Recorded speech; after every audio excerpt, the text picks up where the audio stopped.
ఒక్కసారి సంపూర్ణ సేవకు ఇల్లు విడిచి బయటికి వెళ్ళాక ఆకలి, కరువు, శ్రమ, ఇబ్బంది.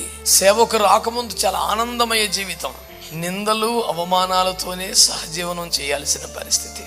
అయినా ఒక్కరోజు కూడా స్తోత్ర ప్రార్థన ఆపలేదు. భయంకరమైన జ్వరముతో పీడింపబడుతూ బాధింపబడుతూ ఉన్నాను. కానీ ఆ ప్రాంతం నీళ్లు తాగితే మళ్ళీ నీకు ఈ సమస్య వస్తుంది, ఈ జ్వరం వస్తుంది అన్నారు. భయంకరమైన జ్వరం.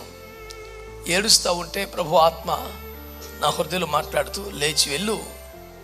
నా ఏడుపు చూడలేక వాళ్ళు ఏడుస్తూ సరే వెళ్ళొద్దా. ఆ బస్సులోనే ఆఖరి పెట్టి మీద ఉండి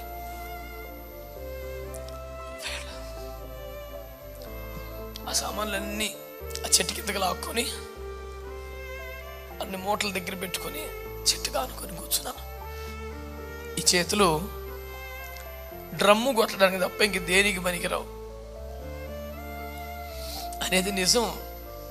మా డాడీ నన్ను ఒక్కొక్కసారి బాగా కొట్టేవాడు. ఆ బస్సు వెనకాల దుమ్ములో పడి మెల్లిగా జంగారెడ్డి దాకా నడిచి వచ్చేసేవాడిని. అలాంటి నేనేది కోరుకున్నది ఆశించింది కాదు.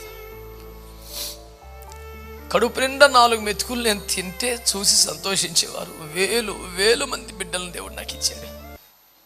నేటికి నేను సేవలో అడుగుపెట్టి ఇంటి నుండి సంపూర్ణ సేవకు బయటకు వచ్చి ఇవాళటికి సరిగ్గా 30 సంవత్సరాలు. ఈ 30 సంవత్సరాల నా దేవుని నమ్మకత్వాన్ని కొనియాడడానికి, స్తుతించడానికి ఈ కోడికని ఏర్పాటు చేసుకున్నాను. నా ఆశ ఏంటంటే 30 సంవత్సరాలు ప్రభు కాపాడాడు కదా, బ్రతికించాడు కదా, వాడుకున్నాడు కదా, ఎందరో పరిశుద్ధుల సహవాసం, సహచర్యం అనుభవింపజేశాడు కదా. ఆయన నమ్మకత్వాన్ని కనీసం ఒక 7 గంటలైనా అలాగే థ్యాంక్స్ చెప్పాలి. ఓ ఆర్థిక స్థితి, స్తోమత కలిగిన కుటుంబంలోనే పుట్టి పెరిగాను. నాకు 18 ఏళ్ళు వచ్చే వరకు కష్టాలు, బాధలు, కరువులు, ఇబ్బందులు ఏమీ తెలీదు. చాలా ఆహ్లాదంగా, ఆనందంగా, సంతోషంగా, ఆత్మీయంగా కొనసాగిన అద్భుతమైన రోజులవి. ఒక్కసారి సంపూర్ణ సేవకు ఇల్లు విడిచి బయటికి వెళ్ళాక ఆకలి, కరువు, శ్రమ, ఇబ్బంది, నింద, అవమానం, పోరాటం, వ్యతిరేకత అన్నీ తెలిసాయి. ఇవన్నీ ఐఎఫ్జే విజ్ఞాపనోద్యమాన్ని ఎత్తుకున్నాక 10 రెట్లు పెరిగాయి.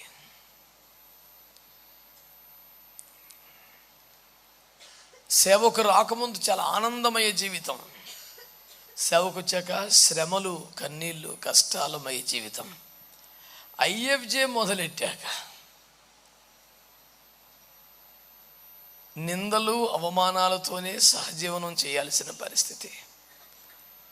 శ్రమ పడుతున్నాం, నిందించబడుతున్నాం, అవమానపరచబడుతున్నాం, అనుమానించబడుతున్నాం, తృణీకరించబడుతున్నాం, తీవ్రంగా వ్యతిరేకతను అనుభవిస్తున్నాం, అన్యాయమైనటువంటి తీర్పుకు గురవుతున్నాం. అయినా ఒక్కరోజు కూడా స్తోత్ర ప్రార్థన ఆపలేదు. ఒక్క పరిచయను కూడా ఎగ్గొట్టలేదు. అప్పగించిన ఏ సేవను పక్కన పెట్టలేదు. నవ్వుతూ, తుల్లుతూ, ఎగురుతూ, గంతులేస్తూ సేవ చేసేవాళ్ళం. ఏడుస్తూ, మూలుగుతూ చేస్తున్నాం. సేవ అయితే ఆపలేదు. ఎంతో బలహీనుణ్ణి, ఎంతో విర్రగొట్టబడిన వాడిని, నలుగొట్టబడిన వాడిని. అయినా ప్రభు కృపలో వాడుకుంటున్నారు. చాలా సంవత్సరాల క్రితం ఒక స్టేట్మెంట్ చూశాను.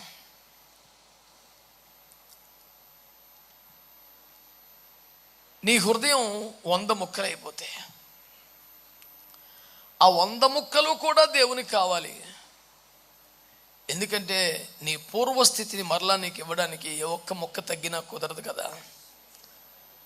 అన్నీ మళ్ళీ పర్ఫెక్ట్గా ఫిక్స్ చేస్తాడు, కంప్లీట్గా హీల్ చేస్తాడు, నూతన కార్యాలు చేస్తాడని ఒక స్టేట్మెంట్ చదివినప్పుడు నాకు చాలా ఆదరణ కలిగింది.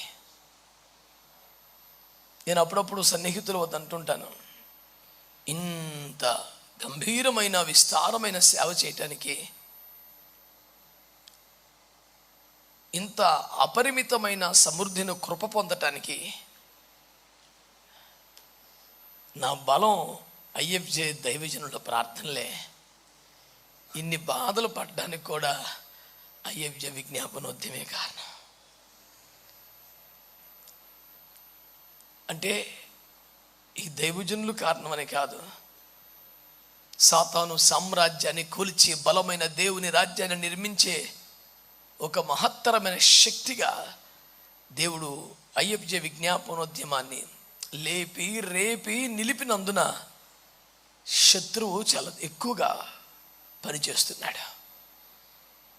మీ ప్రార్థన సహాయాన్ని మునుపటి కంటే ఎక్కువగా కోరుకొని నేను ఈ మాటలు చెప్తున్నాను. చాలాసార్లు నా సాక్ష్యం విన్న వాళ్ళకి తెలుసు, కొత్త వారి కోసం ఒక మాట అంటున్నాను. నేను సంపూర్ణ సేవకు వెళ్ళాల్సిన సమయంలో భయంకరమైన జ్వరముతో పీడింపబడుతూ బాధింపబడుతూ ఉన్నాను. ట్రీట్మెంట్ సాగుతుంది. ఏ ప్రాంతంలో ప్రభు నన్ను పంపారో ఆ ప్రాంతపు నీరు నా ఆరోగ్యానికి సరిపడక, మీరు మినరల్ వాటర్ తీసుకెళ్ళండి, లేదా ఈ ప్రాంతపు నీళ్ళు 5 లీటర్లు 10 లీటర్లు తీసుకెళ్ళి కాచి చల్లార్చి వాడుకోండి. కానీ ఆ ప్రాంతం నీళ్ళు తాగితే మళ్ళీ నీకు ఈ సమస్య వస్తుంది, ఈ జ్వరం వస్తుంది అన్నారు. నాకేమనిపించిందంటే, ఏ ప్రాంతంలో సేవ చేయాలో ఆ ప్రాంతపు నీరు ఒక చుక్క తాగకుండా సేవ చేయటం ఎన్ని రోజులు సాధ్యం? అది ఎంతకాలం నడపగలం?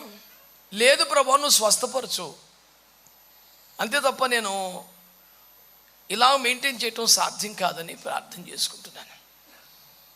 ఆ రోజు అన్నయ్య కాలేజీకి వెళ్ళారు, డాడీ ఏలూరు వెళ్ళారు, మమ్మీ స్త్రీల కొట్టడానికి వెళ్ళింది, ఇంట్లో ఒక్కరిని ఉన్నాను. భయంకరమైన జ్వరం, 104 జ్వరం అంటే అది మామూలు అయిపోయింది. ఒక్కరిని ఇంట్లో ఉండి మంచం దిగి మెల్లిగా మోకాళ్ళేసి, ప్రభువా నువ్వేమో సేవకు పిలిచావు, ఆ ప్రాంతానికి వెళ్ళమన్నావు, నువ్వు పంపితేనే వెళ్ళాను, కానీ ఇలాంటి పరిస్థితులు వచ్చాయి, అక్కడ నీరు కూడా తాగకూడదంట. నేను ఈ మందులతో ఇంజక్షన్లతో ఎంతకాలం, యాంబిస్టోన్ 12 lakhs ఇంజక్షన్స్ 90 రాశాడు డాక్టర్. రోజుడిసి రోజు ఒకటి చేసుకోవాలా. అప్పటికి 45 ఇంజక్షన్లు పూర్తయినాయి. చాలా బలహీనత, భయంకరమైన జ్వరం. ఏడుస్తూ ఉంటే ప్రభు ఆత్మ నా హృదయంలో మాట్లాడుతూ, లేచి వెళ్ళు, నేను స్వస్థపరుస్తాను, వాడుకుంటాను మాట్లాడారు. మళ్ళీ శ్రద్ధగా వినే ప్రయత్నం చేస్తే, అవును నేను చెప్పిన స్థలానికి వెళ్ళిపో అని మాట్లాడితే, మరి ట్యాబ్లెట్లు ఇంజక్షన్లు ఈ వాడితే కూడా నీళ్ళు తాగకూడదు అనేది కండిషన్. దేవుడు స్వస్థపరుస్తాను నాకు ఎందుకని మెల్లిగా సుమారు 17 రోజులుగా మంచం దిగిన నేను ఓపిక తెచ్చుకొని ఆ ట్యాబ్లెట్లు ఇంజక్షన్లు అన్నీ కట్టగట్టి సైకిల్ వేసుకొని కిలోమీటర్ దూరంలో ఒక భయంకరమైన చెరువు ఉంటే అందులో వారేసి వచ్చి స్నానం చేసి ఆ చిన్న సూట్ కేసులో 2 జతలు బట్టలు సర్దుకొని కూర్చున్నాను. మమ్మీతో పాటు స్త్రీలందరూ స్త్రీల కూట ముగించుకొని నా కొరకు ప్రార్థనలు చేసుకుని వచ్చేపాటికి తయారై కూర్చొని ఉన్నాను. వాళ్ళంతా చాలా సంతోషంతో, దేవుడు మన ప్రార్థనలు విన్నాడు, చిన్నబాబుని దేవుడు స్వస్థపరిచాడు అని స్తోత్రాలు చెప్తున్నారు. మమ్మీ దగ్గరికి వచ్చి, ఇట్లనో కొడుక అని పట్టుకుంటే భయంకరంగా కాలుతున్నాను. అరే జ్వరం తగ్గలేదా, మరేంటి తయారై కూర్చున్నావు? నేను బుట్టాయిగూడెం వెళ్ళిపోతాను మమ్మీ అన్నాను. వెళ్దులేనా, నేను సేవకి వెళ్ళొద్దని ఎవరైనా పంపిందే మేం కదా, ఏం భయపడకు, తగ్గినాక స్వస్థపడ్డాకి వెళ్తలే. లేదు మమ్మీ దేవుడు వెళ్ళిపోమంటున్నాడు. మేమేమని వద్దంటున్నామా, వెళ్ళమనే కదా అనేది, కానీ జ్వరం తగ్గాక వెళ్ళా. లేదు మమ్మీ ఇప్పుడే వెళ్ళిపోమంటున్నారు.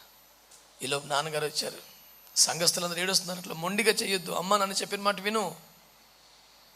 చెప్పిన మాట వినని పిల్లలం ఎప్పుడు కాదు, మేము చాలా క్రమశిక్షణలోనే పెంచారు. అన్నయ్య అక్క వచ్చారు, అందరూ మూర్ఖంగా మొండిగా మాట్లాడకు, చెప్తున్నారు కదా విను. ఎందరు చెప్పినా ఆ మాటలు వ్యతిరేకించాలని కాదు, కానీ దేవుని మాట చెవుల్లో మారు మోగుతున్నప్పుడు ఇంకేమీ ఎక్కదు. నా ఏడుపు చూడలేక వాళ్ళు ఏడుస్తూ, సరే వెళ్ళండా అన్నని పిలిచారే అని దింపేశారు, ఆరా బుట్టాయిగూడెంలో అన్నారు. ఆ భయంకరమైన జ్వరం, ఆ సైకిల్ ఒక 6 ఒత్తుల స్టవ్, 2 సత్తు గిన్నెలు, ఆ చిన్న సూట్ కేసుతో కామరపుకోట బస్ స్టాండ్కి వెళ్ళి అక్కడ నుంచి జంగారెడ్డిగూడెంలో దిగి మరి ఇంకో బస్సు ఎక్కి బుట్టాయిగూడెం దిగేది లాస్ట్ బస్. మళ్ళీ అన్నయ్య వెనక్కి వెళ్ళాలంటే నన్ను ఎక్కడికైనా ఒక ఇంటికి చేర్చి వెళ్ళటానికి ఇంకో బస్సు లేదు, అదే లాస్ట్. తను కూడా చిన్న వయసే కదా, నాకన్నా 1.5 సంవత్సరం పెద్దోడు, నాకు 18.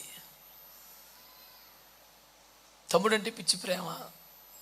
ఇంత మూర్ఖత్వం ఎందుకు, తగ్గాక వెళ్ళొచ్చు కదా, మమ్మీ డాడీ చెప్తున్నారు కదా ఆగొచ్చు కదా,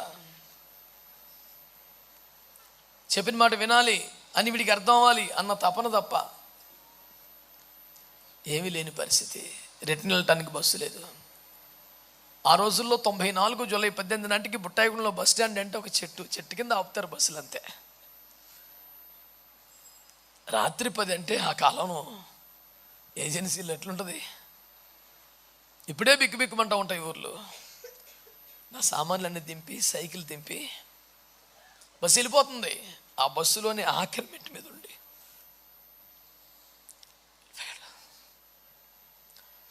ఆ సామాన్లన్నీ ఆ చెట్టు కిందకి లాక్కొని అన్ని మూటల దగ్గర పెట్టుకొని చెట్టుగా అనుకొని కూర్చున్నాను. విపరీతమైన జ్వరం, మూలుగుతా ఎప్పుడో నిద్ర పట్టేసింది తెలీదు. తెల్లవారుతుండగా పల్లెటూరులో ముందే లేచిపోతారుగా ప్రజలు.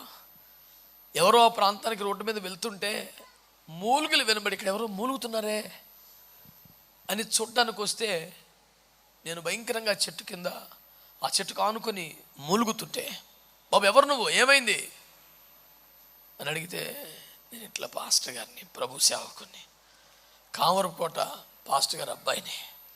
పాస్టర్ గారు అబ్బాయి, ఓకే అని. వాళ్ళు దేవుని బిడ్డలు కాదు కానీ ఆ ఊర్లో ఉన్న దేవుని బిడ్డల దగ్గరికి వెళ్ళి, మీ ప్రార్థనలు ఎవరు ఎక్కడ పడి ఉన్నారా అని తీసుకొచ్చారు. వాళ్ళకు కామరపుకోట పాస్టర్ గారు అంటే చెప్పేవాటి, ఓహో ఆ విశ్వాసులు ఇక్కడ ఉన్నారు అని నన్ను వాళ్ళని పిలిపిస్తే, వాళ్ళను చూసి భయంకరంగా ఏడ్చి, అయ్యో ఎందుకు ఇలా అయిపోయిందని నన్ను చేతుల మీద మోసినట్లుగా తీసుకొని వెళ్ళి తమ ఇంటి వద్ద ఉంచి నేను స్వస్థపడే వరకు నాకు పరిచర్యలు చేసి నా కోసం ఒక 250 రూపాయలు అద్దెకు ఒక ఇల్లు తీసి నన్ను అక్కడ ఉంచారు. అలాగా మిక్కుటమైన ప్రేమ, బాధ్యత కలిగిన తల్లిదండ్రుల చేతుల్లోంచి నా కోసం తీవ్రంగా ప్రార్థించే సంఘం చేతుల్లో నుండి, నన్ను పిచ్చిగా ప్రేమించే నా తోబుట్టువుల నుండి, ఒంటరిగా జ్వరముతో ఒక రాత్రంతా చెట్టు కింద మూలుగుతూ బ్రతికిన పరిస్థితులతో ఈ సేవ ప్రారంభమై నేటికి 30 సంవత్సరాలు.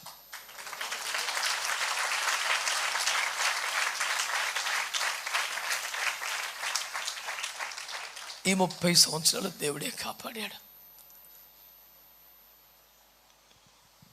ఈ చేతులు డ్రమ్ము కొట్టడానికి తప్ప ఇంక దేనికి పనికిరావు అనేది నిజం. మా డాడీ నన్ను ఒక్కొక్కసారి బాగా కొట్టేవాడు. అదే తిండి పెడుతున్నాం, అదే శ్రద్ధ చూపుతున్నాం, అదే స్కూల్లో చేర్పించాం, అదే టీచర్స్ నీకు చదువు చెప్తున్నారు, అన్నయ్య అక్కకు వచ్చినంత మార్కులు నీకు ఎందుకు రావట్లేదని. కనీసం ఒక 10 మార్కులన్నా తక్కువ వచ్చే వాళ్ళిద్దరికన్నా. నీకెందుకు తక్కువ వస్తున్నాయి, నీకేం తక్కువ చేశాం మేము అని బాగా కొట్టేవాళ్ళు.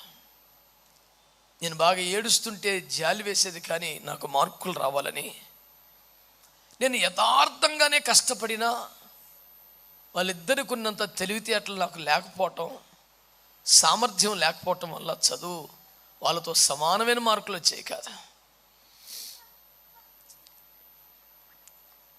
డ్రమ్ము మాత్రం మంచిగా కొట్టేవాడిని, పరిచర్య ఏదైనా చక్కగా చేసేవాడిని. ఇక డ్రమ్ము కొట్టాను తప్ప ఇంకెందుకు పనికిరాను అనే పరిస్థితి. అలాంటి ఈ చేతులు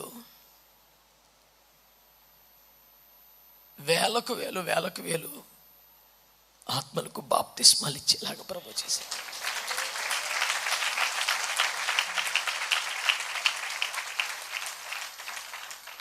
నా తల మీద ఒక మంచి అభిషేకం ఉంటే చాలు అనుకునే ఈ అభాగ్యుని వందలు కాదు, వేల మంది సేవకులకే ఆర్డినేషన్ ఇచ్చి అంత కృపదేవుడు ఇచ్చాడు.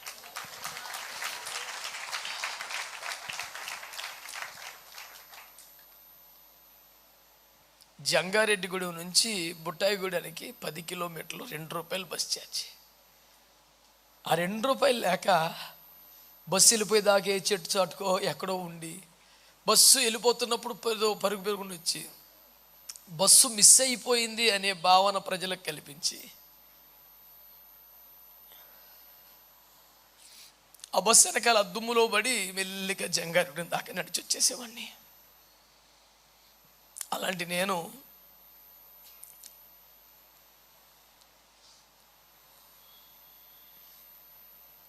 ఇన్ని దేశాల్లో వాక్య పరిచర్య చేయడానికి విమానాల్లో తిరుగుతారని ఎప్పుడూ ఊహించలేదు. అసలు ఊహకే లేదు.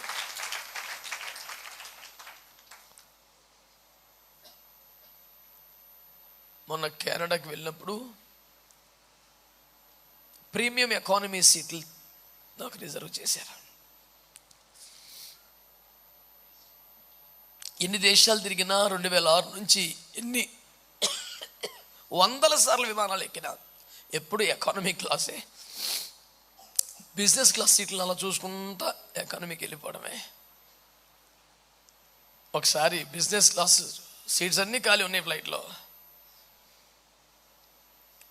విమానం మంచి ఎత్తుల్లో ఎగిరిపోతున్నప్పుడు మెల్లిగా లేచి ఇలా సీట్లో కూర్చున్నా. ఈ లోపం రానే వచ్చేసింది. No sir, you cannot sit here, get back your original seat. 2 minutes అంటే no sir, it is not allowed అంటే అమాయకంగా 4-5 ప్రశ్నలు అడిగితే జవాబులు చెప్తా ఉంటే పాపం అటు అరౌండ్ కూర్చుని పోయిన అందులో ఇలా కూర్చోకూడదా, కూర్చుంటే ఫైన్ వేస్తారా, ఇవన్నీ అడుగుతూ ఉంటే ఆమె ఎక్స్ప్లెయిన్ చేస్తూ ఉంది. ఆ రకంగా ఒక అరగంట కూర్చుండిపోయి భలే ఉంది కదా. ఇన్ని వందల విమాన ప్రయాణాలలో 80% ఎవరో ఒకరు టికెట్ కొని తెలియని, నేను టికెట్ కొనుక్కెళ్ళి ఒక 20% ఉంటాయి ఈడ్చి కొడితే. కానీ అందరుడు పద్దాకి విమానాలు తిరుగుతున్నాడు. అది ఎంతలా ఉందంటే, ఒక నిరుపేద రోగి ఐసీయూలో పడుకుంటే ఒకడు వచ్చి నీ ముఖానికి ఏసీ కావాలా అని కొట్టాడంట. ఇక ఆడి ముఖం ఎట్లాంటి ముఖమో మీరు ఊహించుకోండి. అది ఆడి భోగం కాదురా, రోగం. గుడిసెల్లో బతికే నీ ముఖానికి ఏసీ అవసరమని గో మీద కొడితే అది రోగం రా.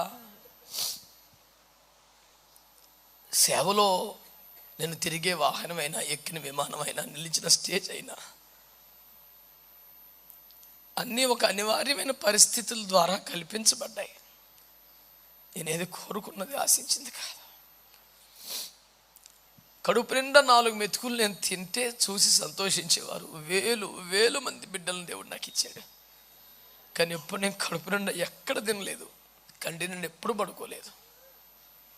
4 మెతుకులు తిని చాలా. ఒకడు అన్నాడు కూడా, ఇంతలో మనిషివి 2 పులకాలు తిని ఎట్ట బతుకుతున్నావు అని. నేను అడిగి ఏం చెప్పాలి, ఇంతలో మనిషినే బతుకుతున్నాక అంత ఒక్కడు ఎందుకని తింటున్నావురా, నోరు కట్టుకో అన్నాను.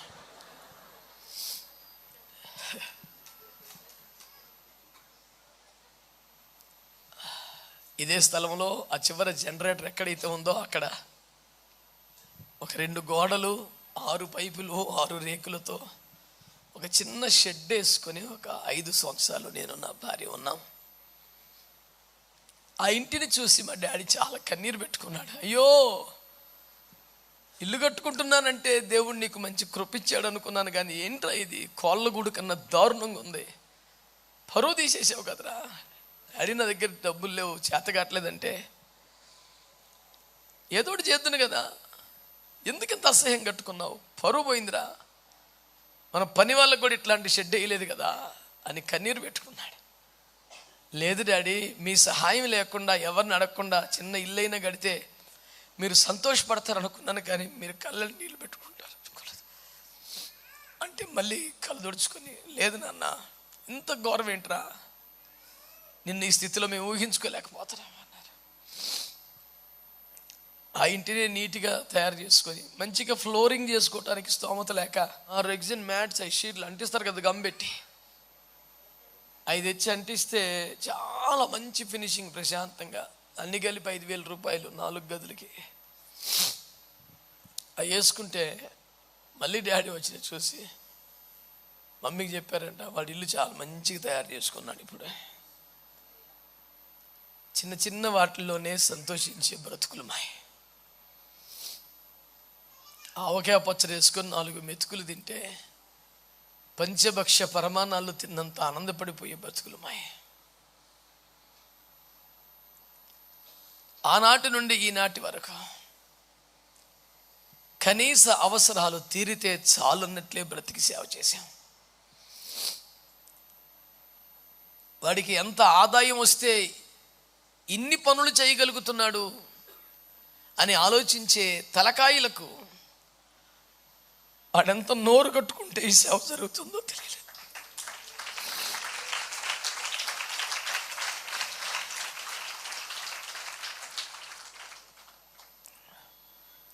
దర్జాగా ఏసీలో పడుకున్నాడు అనుకునే లోకస్తులకు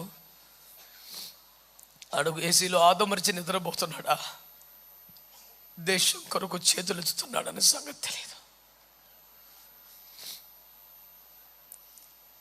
తుర్రుమని కారేసుకెళ్ళిపోయాడు చూసేంత లోపల అని మాట్లాడేవాడికి చిన్నప్పటి నుంచి సొంత కారులో తిరిగి ఆర్టీసీ బస్ ఎప్పుడో పెద్దయ్యేకెక్కి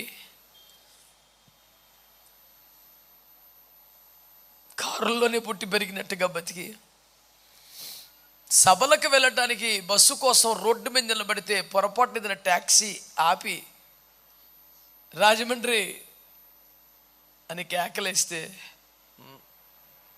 ఓ రాజమండ్రి అన్నట్టు, అవును కానీ నేను కారు ఎక్కను, ఎందుకు నువ్వు ఛార్జీ ఎక్కువ అడుగుతావు, లేదు బస్సు ఛార్జీ ఇవ్వు ఎక్కువ అంటే పండగ, ఎన్నడూ కారు ముఖం చూడలేదన్నట్టు.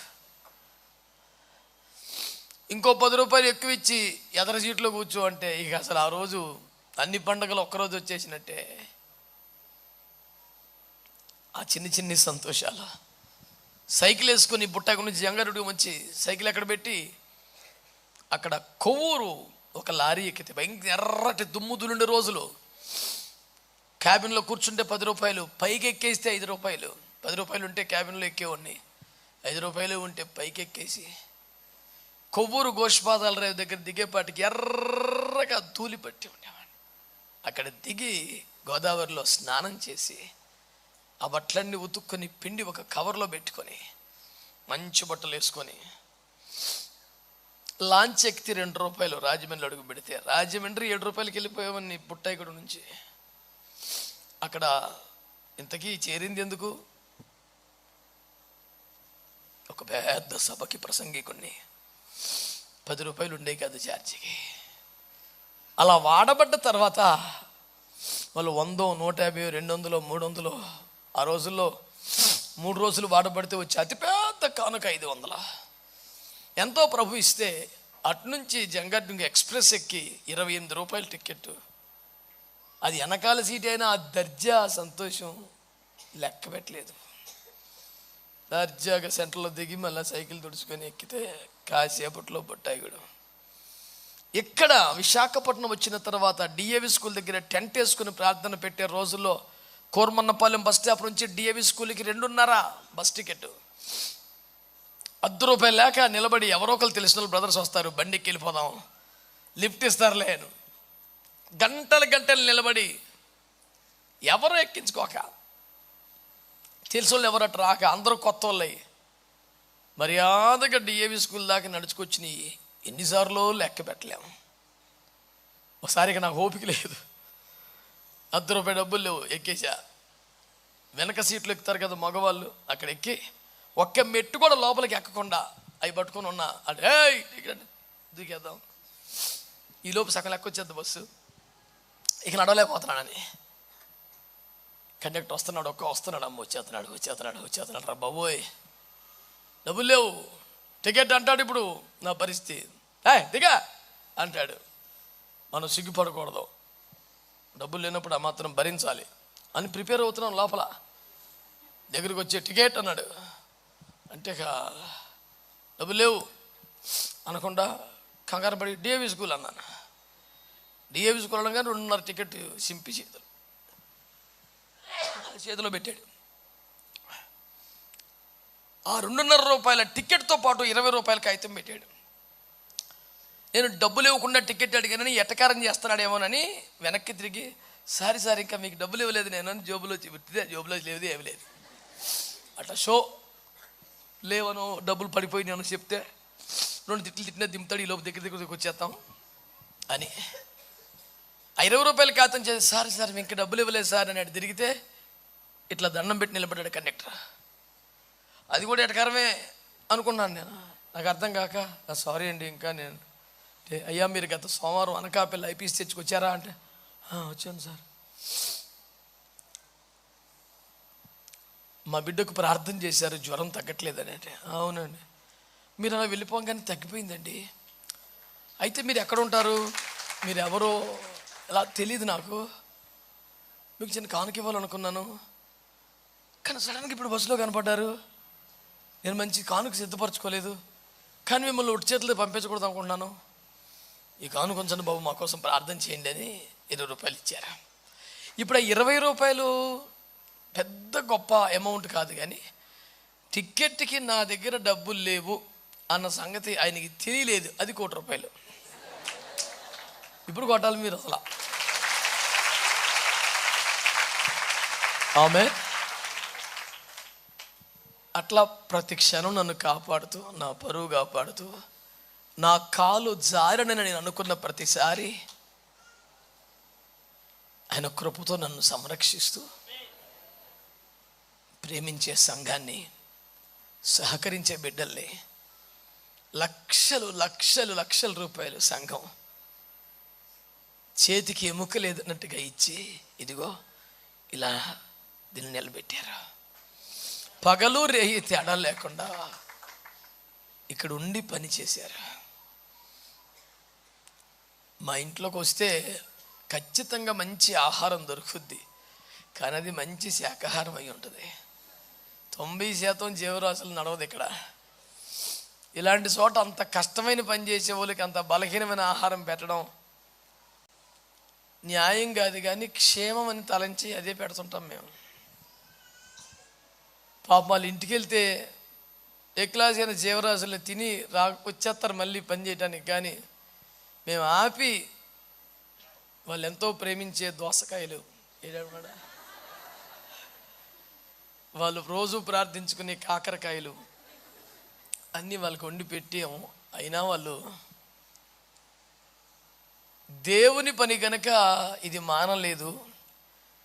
ఆత్మీయ తండ్రి వడ్డించాడు కనుక ఈ కూర వద్దనలేదు. చాలామందికి డబ్బులన్నీ నాకు ఎక్కడి నుంచో వచ్చేస్తున్నాయి ఇంత గట్టేస్తున్నాయని అనుకుంటారు. వాళ్ళు సంఘ కాపర్లు అయితే వాళ్ళకి అలాంటి డౌట్ రాదు. ఎందుకంటే ప్రేమించే సంఘం, ప్రార్థించే సంఘం, సహకరించే సంఘం ఇలాంటి కార్యాలు చేస్తుంది. దాన్ని బట్టి ప్రభువుని స్తుతిస్తున్నాను. ఎన్నో కష్టాలు, శ్రమలు, నిందలు ఈ సేవలో నన్ను మిక్కుటముగా ప్రేమించిన, చేయి పట్టుకుని నడిపి నాకు సేవలు నేర్పిన, తర్ఫీదు చేసిన మా నాన్నగారు ఏ జబ్బులు లేకుండా, రోగాలు లేకుండా, హాస్పిటల్లో పడకుండా, ఎవరితో సేవలు చేయించుకోకుండా అకస్మాత్తుగా మాయమైపోయినట్టుగా సడన్గా సిక్కై చనిపోవడం. ఒక్కరోజులో రెండో రోజుకే చనిపోయారు. ఒక భయంకరమైన షాక్, ఊహించలేదు. మినిమం రోజుకు 5 కిలోమీటర్లు వాకింగ్ చేశారు. కొన్ని 15-20 సంవత్సరాలు నాన్ స్టాప్గా.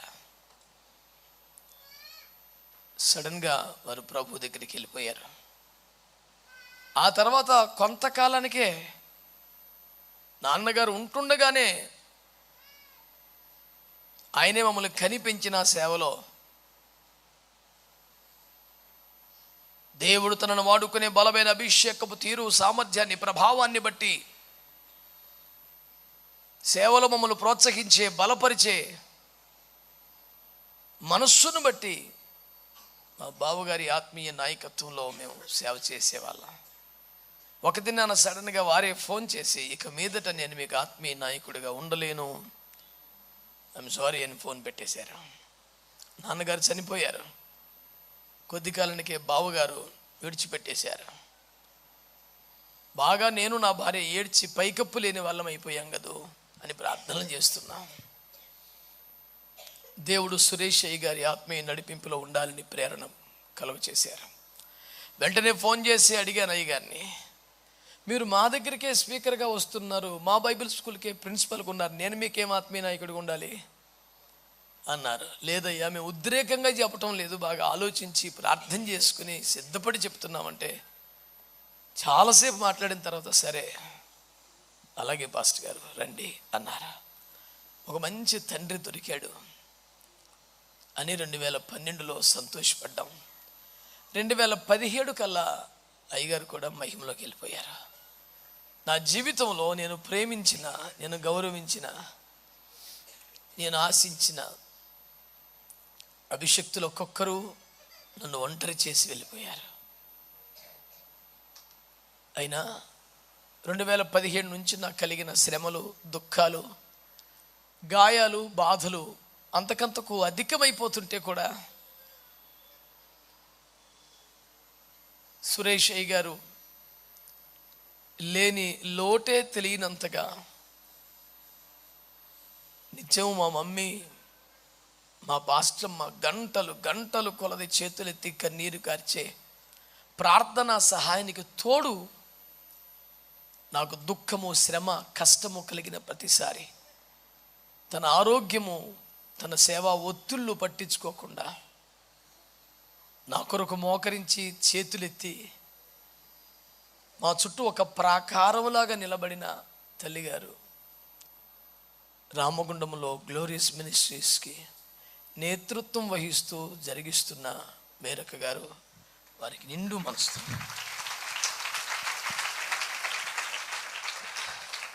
కృతజ్ఞతలు తెలియజేస్తున్నాం. ఇక సంఘం వేవేల కొలది ఐఎఫ్జే దైవజనులు అందరూ మా కొరకు ప్రార్థనలు చేస్తున్నారు. ఇక ముందున్న సేవ చాలా గంభీరమైంది, విస్తారమైంది. ఇంకా మీ ప్రార్థనా సహాయం మాకు కావాలి. అన్నీ వివరించలేను, పోరాటాలన్నీ మీరు అర్థం చేసుకున్నారు, మీలో చాలామందికి తెలుసు, చూస్తున్నారు. మేము బ్రతుకున్నంత కాలం నమ్మకమైన, యోగ్యమైన, మహిమగల సేవలు చేయడానికి దేవుడు మా చేతికి అప్పగించబడిన చిట్ట చివరి ఆత్మను కూడా ఒడ్డుకు దాటించే వరకు యోర్దాను మధ్యలో నిలబడిపోవటానికి మందసమును మోస్తూనే బ్రతకడానికి మా జీవితాలు మరలా మేము పునరంకితం అవుతున్నాం. మా కొరకు, ఈ పరిచర్ల కొరకు మీరు ప్రార్థనలు కొనసాగించగలరని ఈ సాక్ష్యం, మా ముందున్న సవాళ్ళు, పరిస్థితులు అన్నింటి కొరకై ఈ దినం, నిన్నటి దినమే రాత్రి 10 గంటలకు వారు వెళ్ళిపోతే వారికున్న బలహీనత, అలసట, నీరసం దీనికంటే కొన్ని 100 రెట్లు మించి ఉన్న సేవ. వాళ్ళు వెళ్ళటం అవసరం, కానీ నేను సేవకు వచ్చి రోడ్డు మీద ఒంటరిగా ఉండిపోయిన ఆ రోజు మొదలుకొని ఇదిగో వద్దు, అందరూ రావద్దని 5-6 వీడియోలు పెడితే కూడా వస్తే పట్టించుకోకుండా, కనీసం మంచిగా లేకుండా, తిన్నామని అడగకుండా మొహం చాటేసి పారిపోయిన పరిస్థితుల్లో కూడా వేలకు వేలు జనం వచ్చి నా చుట్టూ నిలిచి నా కొరకు ప్రార్థిస్తూ నా నోట నుండి వచ్చే ప్రతి దేవుని మాట కొరకు ఎదురు చూస్తే ఈ పరిస్థితి దాకా నా కొరకు నిలిచిన పరిశుద్ధులకు, దైవజనుల కొరకు వందనాలు చెల్లించుకుంటూ ఇక ముందు సేవ ఇంకా మహిమకరంగా సాగుటకై